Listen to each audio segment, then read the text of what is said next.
Domain का मतलब क्या होता है? सीयूईटी एग्जाम में डोमेन सिलेक्शन से रिलेटेड बहुत सारे बच्चों को प्रॉब्लम आती है।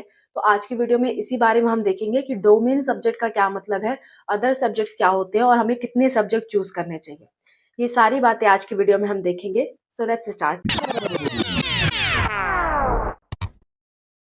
Hello everyone, welcome to spark up classes. This is Suman Yadav. Domain subjects, CUET exam में हमें डोमेन सब्जेक्ट सिलेक्शन करने का ऑप्शन आता है। डोमेन सब्जेक्ट क्या होते हैं? देखो, लैंग्वेज, किसी भी लैंग्वेज को छोड़ करके और जनरल टेस्ट को छोड़ करके जितने भी सब्जेक्ट होते हैं वो सारे आपके डोमेन सब्जेक्ट कहलाते हैं। अगर आप जनरल टेस्ट चूज करते हो या लैंग्वेज, हिंदी, इंग्लिश, मराठी, बंगाली, कुछ भी लैंग्वेज अगर आप चूज कर रहे हो तो उसको डोमेन सब्जेक्ट में काउंट नहीं किया जाएगा।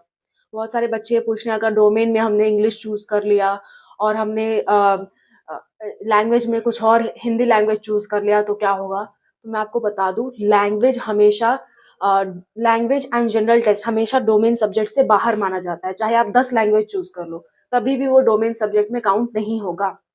आप हिंदी भी चूज करते हो, इंग्लिश भी चूज करते हो, बंगाली भी चूज कर लेते हो, ये सारे आपके लैंग्वेज ही कंसिडर किए जाएंगे, ये आपके डोमेन कंसिडर नहीं किए जाएंगे।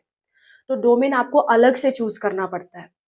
जब भी आपके सामने फॉर्म आएगा, फॉर्म में ऐसा कोई ऑप्शन नहीं होगा कि लैंग्वेज यहाँ पे चूज करो, डोमेन यहाँ पे चूज करो, ऐसा कोई ऑप्शन आपके सामने नहीं होता है। खाली टेस्ट पेपर 1, 2, 3, 4 ऐसे करके ऑप्शन आते हैं। तो टेस्ट पेपर 1 में आप कोई भी जनरल टेस्ट चूज कर सकते हो, या टेस्ट पेपर 2 में आप लैंग्वेज चूज कर सकते हो।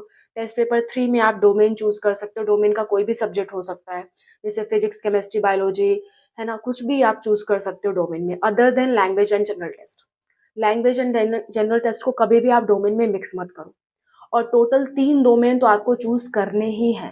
लैंग्वेज और जनरल टेस्ट को छोड़ करके 3 डोमेन सब्जेक्ट कम से कम आप चूज करो, यानी total 5 subjects, general test, language और 3 डोमेन सब्जेक्ट। ठीक है, डोमेन में कोई भी लैंग्वेज नहीं होना चाहिए, अदरवाइज वो काउंट नहीं किया जाएगा डोमेन में। ये बात आपके मन में क्लियर रहे।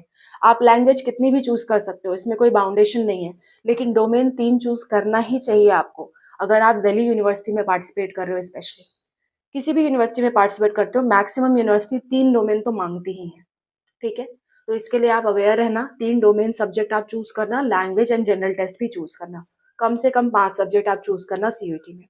आई होप आपको डोमेन क्या होता है ये अब अच्छे से समझ में आ गया होगा और अब आपको कोई दिक्कत नहीं होगी इसमें। कोई भी दिक्कत, कोई परेशानी रह जाती है आपकी, mention in the comment section. I am ready to help you. And CUET update से रिलेटेड सभी वीडियोस मैं एक प्लेलिस्ट में डालती हूँ। उस प्लेलिस्ट का लिंक आपको डिस्क्रिप्शन में मिल जाएगा, वहां जाके आप देख सकते हो। और सीयूईटी क्या होता है अगर आप नहीं जानते हो तो उसकी जानकारी के लिए वीडियो मैंने लास्ट में अटैच की है, आप उसको भी देख सकते हो। Wish you all the best for your exams. Bye, take care.